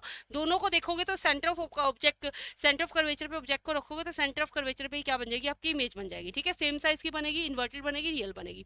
अब आपने ऑब्जेक्ट को कहाँ रख दिया, इन्फिनिटी से स्टार्ट किया, फिर आपने उसके ऊपर बाद में यहाँ रखा, फिर सेंटर ऑफ कर्वेचर पे रखा, फिर ऑब्जेक्ट आपने यहाँ पे लिया। अब सी और एफ के बीच में जब ऑब्जेक्ट रखोगे तो इमेज कहाँ बनेगी, आपकी बैकवर्ड बनेगी, सी के बैकवर्ड बनेगी, सी के पीछे बनेगी। कैसी इमेज बनेगी, ब्लार्ज बनेगी, रियल बनेगी, बियॉन्ड सी बनेगी। अब आप कहोगे कि मैम ये थोड़ा फास्ट करवा रहे हो, क्यों, क्या मतलब हमें बहुत कुछ पढ़ना है, तो अब मैं पूरा डिटेल में यहाँ नहीं समझा सकती, मैं आपको आइडिया बता दिया एक दो डायग्राम बना के, वैसे आप इसको आप करते रहोगे, ठीक है। अब हमने ऑब्जेक्ट को ही फोकस पे रख दिया, ये मिरर है, ये ऑब्जेक्ट फोकस पे रख दिया।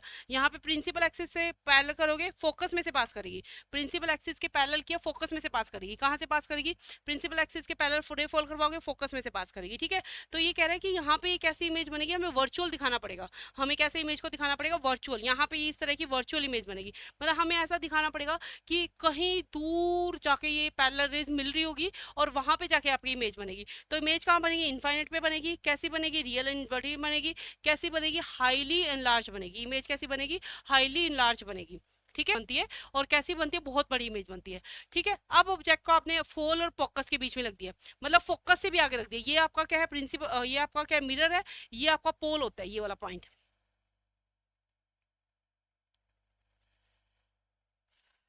ये पॉइंट क्या होता है आपका, ये पॉइंट क्या होता है आपका, पोल।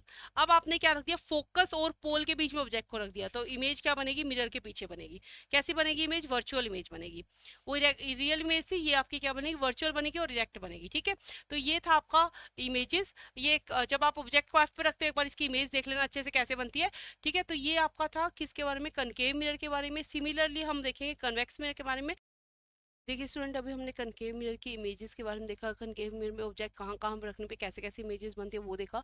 अब मैं आपको एक बार बता रही थी, फिफ्थ पॉइंट पे आपकी जो इमेज है वो सही लिखा हुआ है। सिक्स केस में आपकी वर्चुअल इमेज बनती है, जो हमने पीछे बात की थी। अब उसके बाद हम बात करते हैं कन्वेक्स मिरर की। कन्वेक्स मिरर के अंदर जो आपका क्या रहता है, ये डाइवर्सिंग मिरर होता है। अभी बताया था, ये रेज को क्या कहते हैं, डाइवर्स करेगा, फैला देगा ये रेज को। तो इसमें हमेशा क्या बनती है, इमेज आपकी वर्चुअल बनती है, इरेक्ट बनती है, डिमिनिश बनती है। डिमिनिश मतलब बहुत छोटे साइज की बनती है।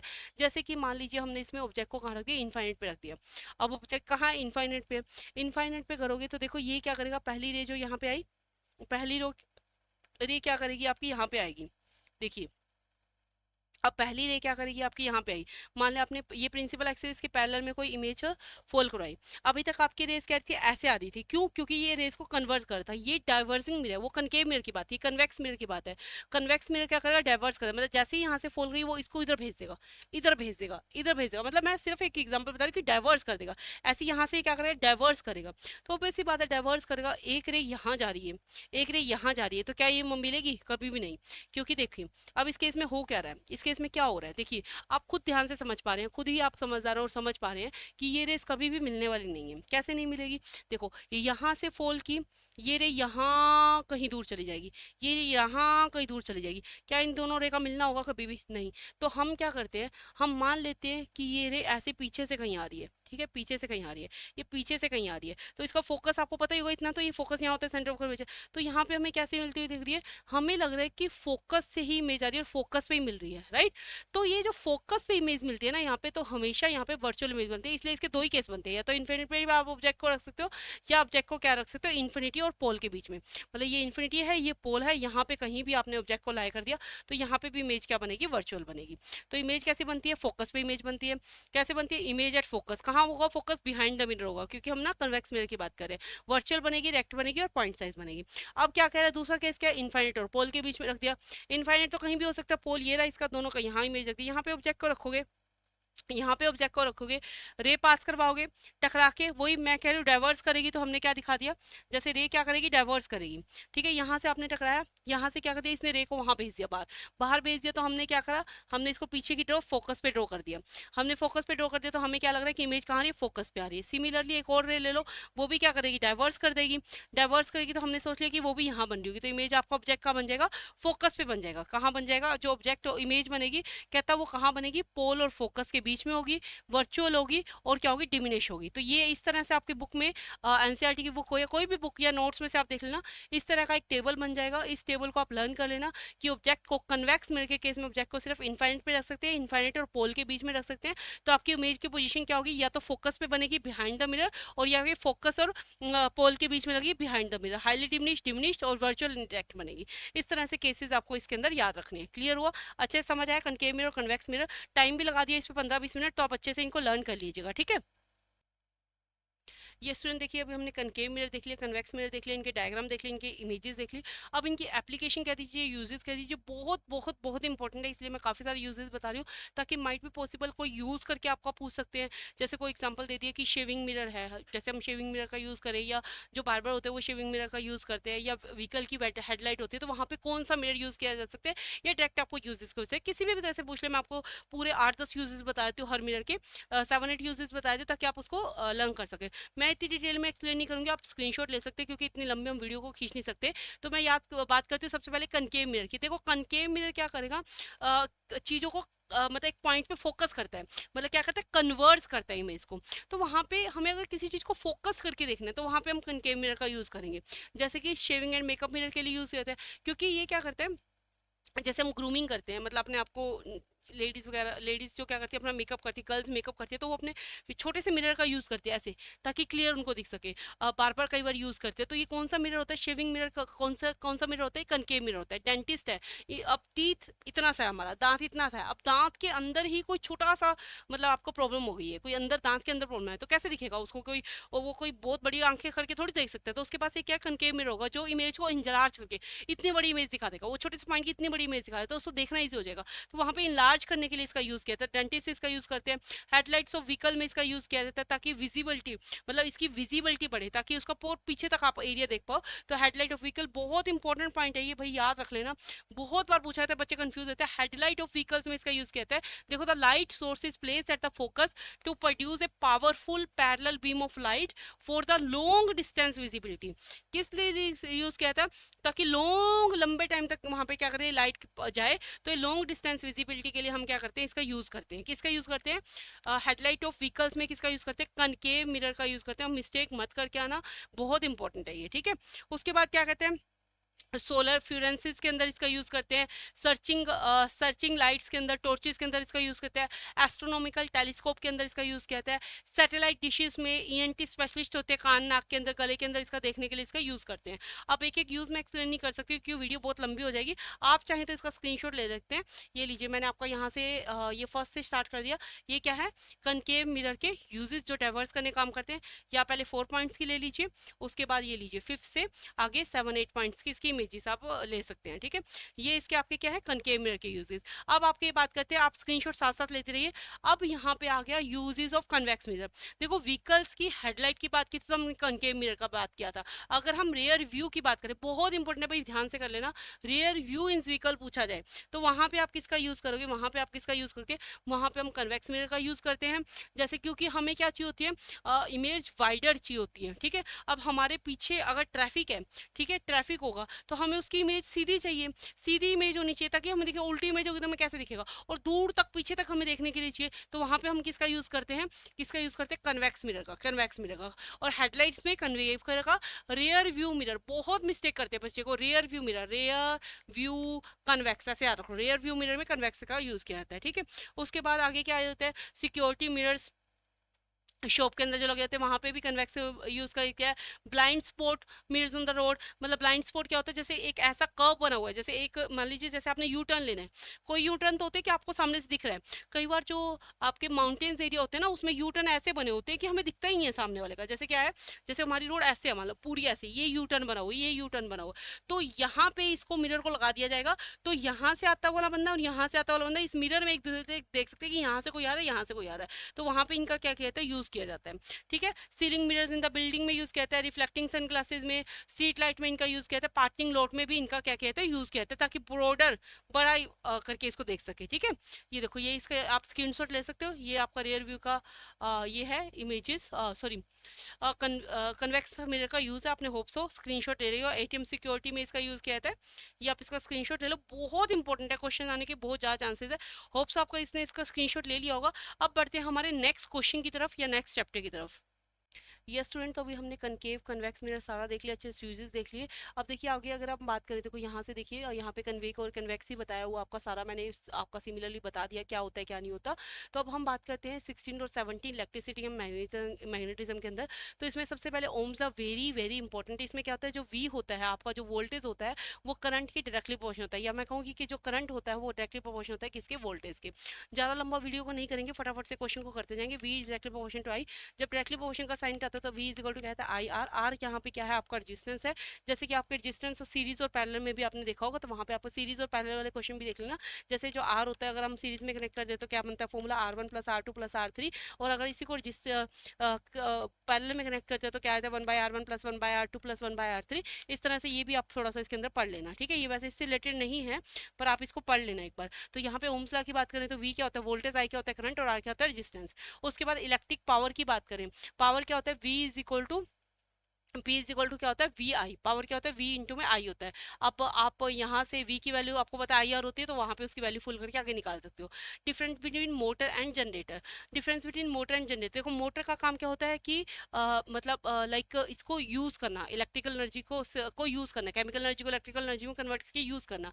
जनरेटर का काम क्या होता है, एनर्जी को बनाना। तो ये आपका मैकेनिकल एनर्जी को इलेक्ट्रिकल एनर्जी में कन्वर्ट करता है, जो मोटर है इलेक्ट्रिकल एनर्जी को मैकेनिकल एनर्जी में कन्वर्ट करती है, ठीक है।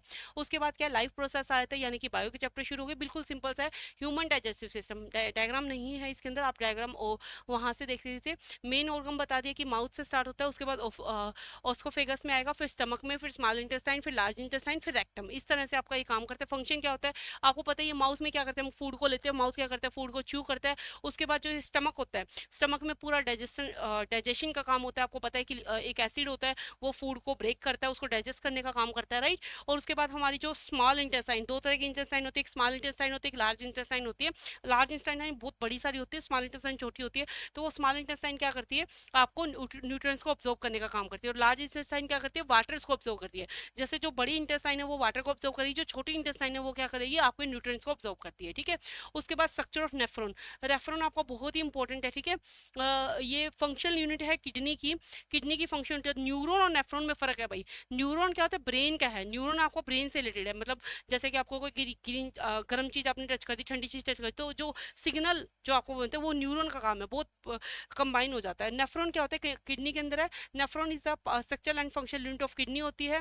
पार्ट्स क्या होते हैं इसके अंदर, बामोन्स आपका कैप्सूल्स हो गया, पल्मल्स हो गया, ट्यूबल्स होगी, कलेक्टिंग डक्ट्स हो गया, ये इसके काम होते हैं। इसमें इसका काम क्या होता है, आपके ब्लड को फिल्टर करना और यूरिन को बनाना, ठीक है। उसके बाद नेक्स्ट चैप्टर आता है कंट्रोल एंड कोऑर्डिनेशन। इनके सारों के डायग्राम्स करने ना, किडनी जरूर पढ़ लेना, ब्रेन जरूर पढ़ लेना, ब्रेन के ऊपर क्वेश्चन बहुत आते हैं। What is the reflex action, reflex action क्या होता है, reflex action is quick automatic response to stimulus without conscious thought. Example pulling hand to a pot object, अभी बताया था ना कि आपने क्या किया, कोई गर्म पानी पे गर्म पानी या गर्म तवे को छू ले, तो एकदम से आप हाथ हटा लेते हो, क्या सोचते हो कि ठीक है गर्म है क्या, ऐसे तो नहीं सोचते ना, उसी टाइम हाथ हटा लेते हो। इसको हम बोलते हैं रिफ्लेक्स एक्शन। काम कौन करता है, न्यूरॉन पहुंचाता है सारा आपका। एग्जांपल, अच्छा, controlled mainly by spinal cord, spinal main role होता है स्पाइनल कोर्ड का भी। न्यूरॉन, न्यूरॉन का स्ट्रक्चर आप इसके अंदर आपको डायग्राम देखना पड़ेगा आपको, न्यूरॉन का डायग्राम। न्यूरॉन में क्या होता है, डेंट्रीज होती है, सेल बॉडी होती है, एक्सन होता है, नर्व से स्टैंडिंग होती है। ये क्या करते हैं, कैरीज नर्व इंपल्सेस, ये सारी नर्व इंपल्सेस को, मतलब आपके सिग्नल्स को सारे ले जाने का काम कौन करता है, न्यूरॉन करता है। उसके बाद रिप्रोडक्शन में आपने सेक्सुअल के डायग्राम पढ़ लेना और इसके बारे में पढ़ लेना। सेक्सुअल के अंदर क्या होते हैं, दो पेरेंट होते हैं, जिमिनेंट फ्यूजन होता है, वेरिएशन रिप्रेजेंट होती है। इसका ज्यादा पढ़ाने की जरूरत नहीं, आप खुद पढ़ सकते हो इसको। इसके अंदर एसेक्सुअल के अंदर वन पेरेंट होता है, जिमिनेंट फ्यूजन नहीं होता, आइडेंटिकल ऑफस्प्रिंग होते हैं। ये पूरा चैप्टर आप अच्छे से पढ़ सकते हो, इसमें मुझे ज्यादा बताने की जरूरत नहीं है। उसके बाद पोलिनेशन वर्सेस फर्टिलाइजेशन आ गया। तो पोलिनेशन में क्या होता है, जो आपके पोलेन का जो ट्रांसफर होता है, पोलेन का क्या होता है, ट्रांसफर होता है स्टिग्मा से। पोलेन का जो स्टिग्मा से ट्रांसफर होता है उसको पोलिनेशन कहते हैं। फर्टिलाइजेशन में क्या होता है, फ्यूजन होता है मेल एंड फीमेल जेमेट्स का, ये आप देख लेना। उसके बाद मेंडल्स मोनोहाइड्रेट क्रॉस क्या होता है, कि मेंडल नाम का साइंटिस्ट था जिसने मटर को लेके, या तो आपको मटर को लेके ट्रेड करवाया था, मटर की उसने फ्यूजन है ना, मटर को लेके ट्रेड कराया था। उसने क्या बनाया था, मोनोहाइब्रिड क्रॉस स्टडी की थी वन ट्रेड के अंदर। जैसे उसने क्या लिया था, दो टोल लिया था और दो ड्राफ्ट लिए थे, मतलब टोल को उसने टीटी से रिप्रेजेंट किया था, ड्राफ्ट को उसने स्मॉल टी से रिप्रेजेंट किया था। तो फर्स्ट जनरेशन उसकी निकल के आई थी, वो क्या निकल के आई थी, कैपिटल टी और स्मॉल टी। इसको क्या बोला था उसने, स्मॉल वाले टी को टोल बोला था और ड्वार्फ बोला था स्मॉल टी को। This shows the dominant टेरेट expression, ये क्या करता है, डोमिनेंट ट्रेंड एक्सप्रेशन को आपके बताता है, ठीक है। ठीक है, ये सारे बायो के चैप्टर बॉडी से रिलेटेड है, ये आप खुद स्टडी कर सकते हो, यहाँ पे हम इसको डिटेल में स्टडी नहीं करेंगे। बायो की क्लासेस में फिर भी डिटेल में समझाया जा सकता है, बट अभी यहाँ पे इतना टाइम नहीं कि मैं हर डायग्राम बता के उसको आपको डिटेल में स्टडी करूँ। उसके बाद आपका आ जाता है नेक्स्ट चैप्टर मेटल्स, कार्बन और इन्वायरमेंट के बारे में। सारे चैप्टर के मिक्स क्वेश्चन पूछेंगे, इसका मतलब इसके अंदर मेटल और नॉन मेटल आपको बताया था सारा, कि मेटल आपका यहाँ पे पहले मेटल होता है, फिर मेटलॉइड्स होते हैं और फिर नॉन मेटल्स होते हैं आपके राइट साइड में। तो आप सबसे पहले कोरिजन की बात करते हैं, जंग लगना एक तरह से आप इसको कह सकते हो। जैसे रस्टिंग ऑफ आयरन होता है, वो भी कोरिजन का ही प्रोसेस है। तो कहता है corrosion is slow destruction of metal due to the air and moisture. Metal को खुला छोड़ दिया आपने, ऑक्सीजन भी है ऑब्वियस सी बात है एयर के अंदर, तो एयर और मॉइस्चर की वजह से जो आपका कोरिजन का प्रोसेस होता है, जैसे कि जो लोहे को जंग लग जाना, उसको हम कहते हैं कोरिजन। मतलब कि कोरिजन एक ऐसा प्रोसेस है जिसमें मेटल को एयर या मॉइस्चर की वजह से जंग लग जाती है, ठीक है। कैसे प्रिवेंट कर सकते हो, पेंट करके, गैल्वेनाइजेशन करके, ऑयलिंग करके। Next chapter carbon and compound, पहले भी बताया था, बहुत अच्छे से करवाया। कार्बन एंड कंपाउंड में क्या होता है, कार्बन की बॉन्डिंग बता दी, कोवलेंट बॉन्डिंग होती है, कार्बन की वैलेंसी मतलब इलेक्ट्रॉनिक स्ट्रक्चर बता दिया क्या होता है। कार्बन के पास 4 इलेक्ट्रॉन होते हैं तो मेनली कोवलेंट बॉन्ड प्रेफर करता है। बहुत सारे कार्बन मिलकर बहुत बड़ी चैन बनाते हैं, इसलिए इसके एलोट्रोप्स भी बनते हैं, डायमंड, ग्रेफाइट और बल्क मिक्सचर, जिसमें कार्बन की 100 टू 100 की चैन्स होती है। इस तरह से कार्बन काम करता है। ठीक है, फंक्शनल ग्रुप की बात करूं तो आपके फंक्शनल ग्रुप क्या होते हैं, अल्कोहल होता है जिसको OH से रिप्रेजेंट किया था, बता ही देती हूँ यहाँ पे। एल्डिहाइड होता है जो साथ में CHO लग देता है। देखो OH, OH क्या बताता है, अल्कोहल को बताता है। जैसे कि आपका ये कार्बन कैसे ऐसे लंबी लंबी कार्बन की चैन बना लेते हैं। जैसे मैं यहाँ पे चार चार कार्बन जुड़े हुए हैं तो ये क्या हो गया आपका ब्यूटेन हो गया। ब्यूटेन, जितने कार्बन जुड़े हो उतना, जैसे ब्यूटेन। अगर 3 कार्बन की चैन है तो उसको हम क्या कहते हैं, पेंटेन। और 3 कार्बन की चैन को हम कहते हैं प्रोपेन। 3 कार्बन की चैन को हम क्या कहते हैं, प्रोपेन। प्रोपेन मतलब प्रो कहते हैं 3 कार्बन की चैन को। ऐसी pentane, hexane and so on. अब इसमें क्या किया आपने, कोई फंक्शनल ग्रुप लगा दिया। मान लो जैसे इसी की मैं बात करूं, जैसे यहाँ पे आपने क्या कर दिया, एक यहाँ पे सारे हाइड्रोजन है, यहाँ पे हाइड्रोजन, यहाँ हाइड्रोजन, यहाँ हाइड्रोजन, फिर इसके भी ऊपर हाइड्रोजन, नीचे हाइड्रोजन, यहाँ पे भी हाइड्रोजन, यहाँ पे भी हाइड्रोजन, यहाँ यहाँ यहाँ सारी जगह हाइड्रोजन है। अब आपने यहाँ पे एक हाइड्रोजन को हटा के क्या लगा दिया, OH ग्रुप लगा दिया। अगर आप OH ग्रुप लगाओगे यहाँ पे तो वहां पे फंक्शनल ग्रुप लगा दिया आपने, तो आप इसका नाम क्या था, ब्यूटेन था इसका नाम। आपने क्या नाम रखा था इसका, ब्यूटेन नाम रखा था आपने। तो ब्यूटेन से अब ये क्या बन जाएगा, ब्यूटेनॉल बन जाएगा। जैसे आप क्या करोगे, ब्यूटेन ई काट के यहाँ पे क्या लगा दोगे, ओल, ओल, ब्यूटेनोल। तो क्या बन जाएगा, ब्यूटेनोल। ऐसे अगर CHO लगाए तो ब्यूटेनल, AL, ब्यूटेनल। ऐसी कार्बोक्सिलिक एसिड लगाए तो क्या बन जाएगा, ओइक एसिड। इस तरह से इसकी नेमिंग होती है। तो आप इसकी नेमिंग इसके अंदर से देखोगे। ठीक है, उसके बाद सैचुरेटेड और अनसैचुरेटेड कार्बन बॉन्ड क्या होते हैं। सैचुरेटेड क्या होते हैं, जिसके अंदर सिंगल बॉन्ड प्रेजेंट है। जैसे कि अगर मैं बात करूं आपका, देखो ये भी पूछा जाता है, बहुत इंपॉर्टेंट है। 12th क्लास में तो आप बहुत डिटेल में स्टडी करते हो, मैंने वहां पे डिटेल्स में स्टडी कराया, पर इतना यहाँ पे हम इतने डिटेल में स्टडी नहीं करेंगे। जैसे कार्बन और कार्बन के अंदर अगर वो सिंगल बॉन्ड मिल रहे हैं तो ये क्या होता है, सैचुरेटेड कंपाउंड। अगर जैसे यहाँ पे क्या है, फिर 3 हाइड्रोजन सारी जगह लगे होंगे, तो यहाँ पे क्या आपका ये हाइड्रोजन है, यहाँ पे हाइड्रोजन है, यहाँ पे हाइड्रोजन है, यहाँ हाइड्रोजन, यहाँ हाइड्रोजन।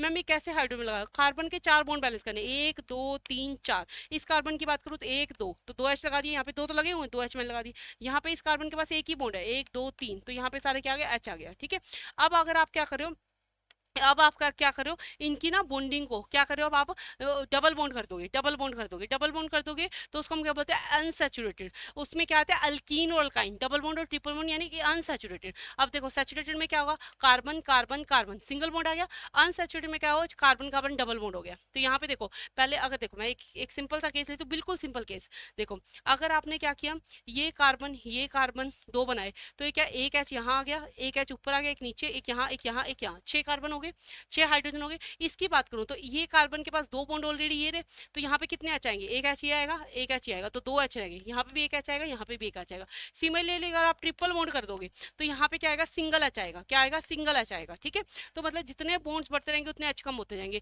तो आपका जो डबल और ट्रिपल बॉन्ड होता है ये अनसैचुरेटेड कार्बन होते हैं, और जो आपका सिंगल बॉन्ड होता है वो क्या होता है, सैचुरेटेड कार्बन बॉन्ड्स होते हैं, सैचुरेटेड कंपाउंड होते हैं, बॉन्ड नहीं सैचुरेटेड कंपाउंड होते हैं। क्लियर, समझ में आया। उसके बाद देखिए नेक्स्ट नेक्स्ट की बात करें, नेक्स्ट आपका चैप्टर आ जाता है नेचुरल इन्वायरमेंट। नेचुरल इन्वायरमेंट में क्या आ जाएगा, इकोसिस्टम आ जाएगा। जैसे आपका सबसे पहले इकोसिस्टम की बात कर लेते हैं। इकोसिस्टम वही बायोटिक एनबायोटिक वाला। Ecosystem is interaction of living organism with non living organism. जैसे कहता है जब हम लिविंग ऑर्गेनिज्म की इंटरेक्शन होती है नॉन लिविंग सिस्टम से, उसको हम क्या कहते हैं, इकोसिस्टम कहते हैं। कौन कौन से कंपोनेंट आते हैं इसके अंदर, बायोटिक और एबायोटिक आ जाते हैं। उसके बाद फूड चैन, बहुत अच्छे से बार बार बोल रही हूँ, फूड चैन बहुत अच्छे से बहुत क्लियरली पढ़ के जाना। फूड चैन क्या होती है, क्वेश्चन आता है इसके अंदर। फूड चेन क्या होता है, sequence of origin where one eats another. जैसे एक ओरिजिन जब दूसरे को खाता है, जैसे हम शेर की बात करें, शेर कोई मतलब एनिमल खाएगा, राइट। जैसे जो ग्रास है, ग्रास को कौन खाता है, डियर खाता है, ओबेसी बात है, डियर ग्रास खाता है। डियर को कौन खाता है, टाइगर खा जाता है। ऐसे टाइगर को कोई और खाने वाला होगा। इस तरह से जैसे कुछ ह्यूमंस होते हैं जो मतलब नॉन वेज वगैरह खाते हैं, तो इस तरह से मैं आपको जस्ट एग्जाम्पल बताया। तो ये इसका फूड चैन है, ये ध्यान से बहुत अच्छे से पढ़ के जाना। उसके बाद है human impact on the environment. Human का क्या इफेक्ट बनता है, greenhouse effect, acid rain.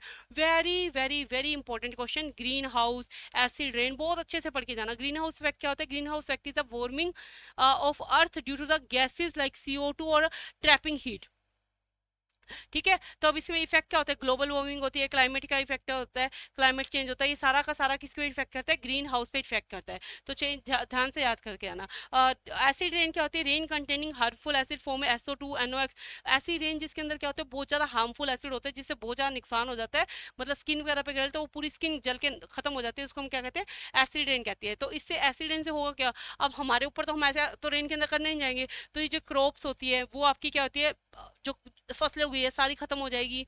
जो हार्म्स बिल्डिंग्स है, जो बड़ी बड़ी बिल्डिंग्स बनी उनको हार्म करेगा, पोल्यूट्स कर देगा, वाटर को गंदा कर देगा। उसके बाद क्या होता है, डिफोरेस्ट्रेशन। डिफोरेस्ट्रेशन होता है जी कि फॉरेस्ट पे जो लंबे टाइम से वृक्ष लगे हुए हैं उनको, cutting of a forest on a large scale, बहुत लंबे टाइम से हम एक ही जगह पे खेती कर रहे हैं, या बहुत लंबे टाइम से उन ट्रीज को कटिंग नहीं किया गया, तो उन ट्रीज को लंबे स्केल पे कट करना, उसको क्या कहते हैं, डिफोरेस्ट्रेशन कहते हैं। कि इसलिए क्या कहता है, सोइल इरोजन, ग्लोबल वार्मिंग और लॉस ऑफ बायोडाइवर्सिटी। वैसे ये चैप्टर पढ़ाने वाली नहीं, खुद पढ़ सकते हो आप, ठीक है। दो दो तीन तीन नंबर का आते हैं, खुद पढ़ लो। पोल्यूशन क्या होता है, पोल्यूशन जिसके अंदर से हमारे जो इन्वायरमेंट फैक्ट को हार्मफुल करे, जैसे एयर पोल्यूशन, गंदगी बहुत ज़्यादा हो जाएगी, वाटर पोल्यूशन, वाटर बहुत गंदा है, ठीक है, नॉइस पोल्यूशन, नॉइस का बहुत ज़्यादा पोल्यूशन है, इस तरह से सॉइल पोल्यूशन। तो इस तरह के पोल्यूशन होते हैं आपके, ठीक है। तो ये थे आपके सारे कुछ बहुत ही इंपॉर्टेंट चैप्टर के बहुत ही इंपॉर्टेंट क्वेश्चंस। ये मैं आपको बार बार बता रही हूँ, ग्रीन हाउस, एसिड रेन, ये जो चैप्टर्स है ना, ये थोड़ा सा आप अच्छे से डिटेल में, फूड चेन, ये चीज़ों को अच्छे से पढ़ के जाना। और मिरर फॉर्मूला बहुत अच्छे से पढ़ लेना। ये आपके कुछ इंपॉर्टेंट, वेरी इंपॉर्टेंट क्वेश्चंस की मैंने वीडियो बनाने की कोशिश की है, और कुछ कुछ इंपॉर्टेंट क्वेश्चन मैंने बताए भी हैं और आपको स्क्रीनशॉट लेने को बोला है, उनको प्लीज़ कैप्चर कर लीजिए, ठीक है। Thank you, have a nice day.